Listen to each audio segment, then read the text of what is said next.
Hey guys, just before we get into the video, I just wanted to let you know that this video is sponsored by Ant Keeping Depot. So in today's video we're going to be doing an update on my Camponotus Nicobarensis colony.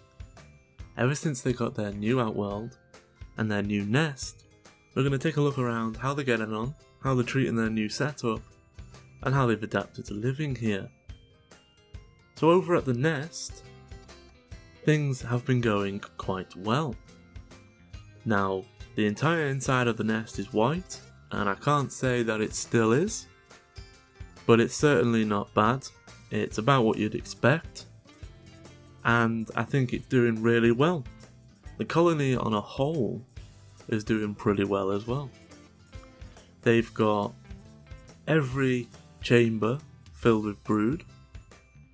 They have tons of workers, new and old, coming in and out, and the colony is going up in worker numbers. So all in all, everything is going quite well. So how's the Outworld been getting on? Well, they have sort of set up like, how would you want to put it? Satellite nests, although there's no brood or eggs or anything over there. Seems to be 3 prominent locations where the ants have established waiting rooms. But once I take the top lid off, these waiting rooms disperse into everybody looking for food.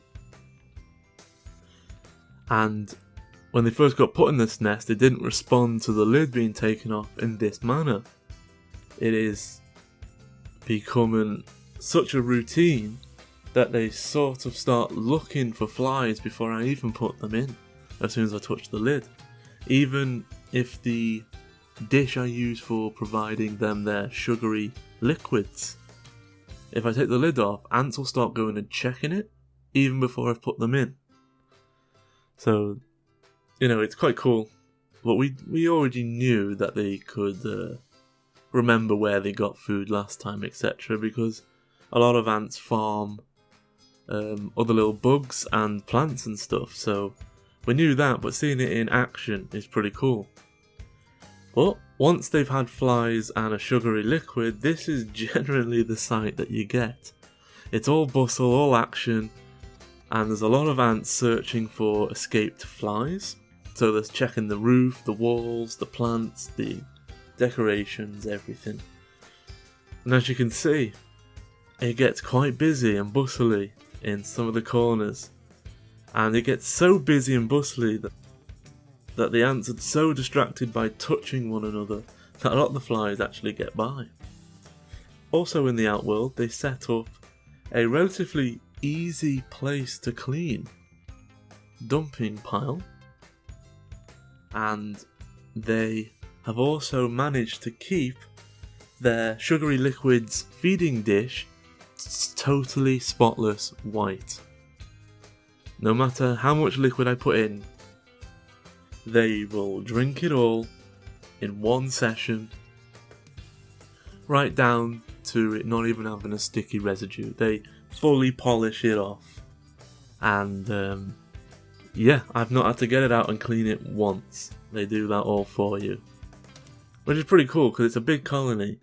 So this type of amount of liquid might look like a lot, but it isn't. Within about an hour maybe, that's gone and spread out throughout the nest. Over at the main entrance, you can see that the bustle is pretty hectic, but not as bad as it is in the rest of the Outworld. Just the odd fly being carried in. So let's take a more detailed look around the nest.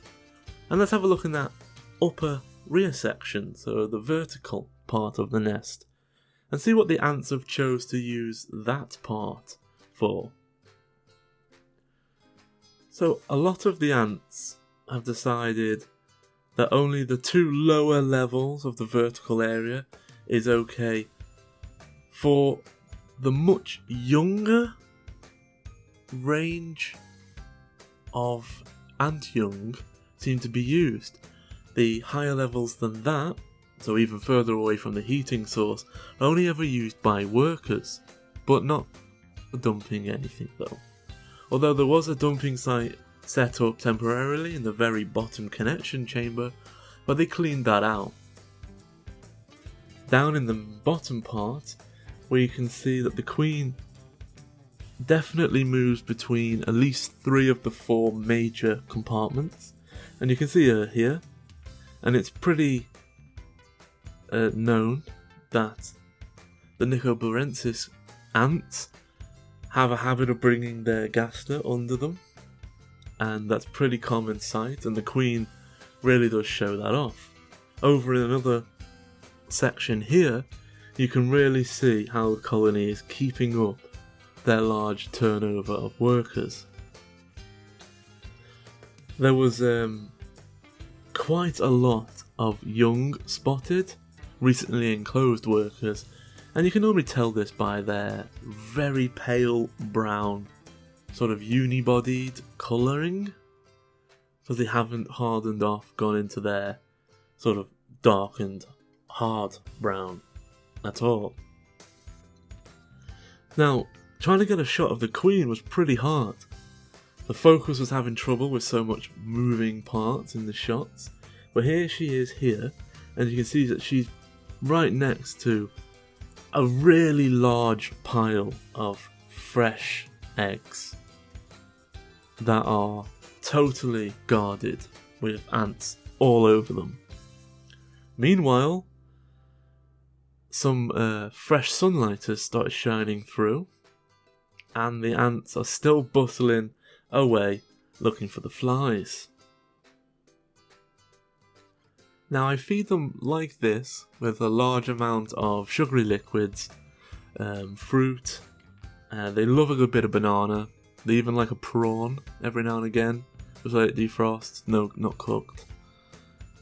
And they really do get on, and they have quite a lot of sugary waters, but it's mainly flies for their protein.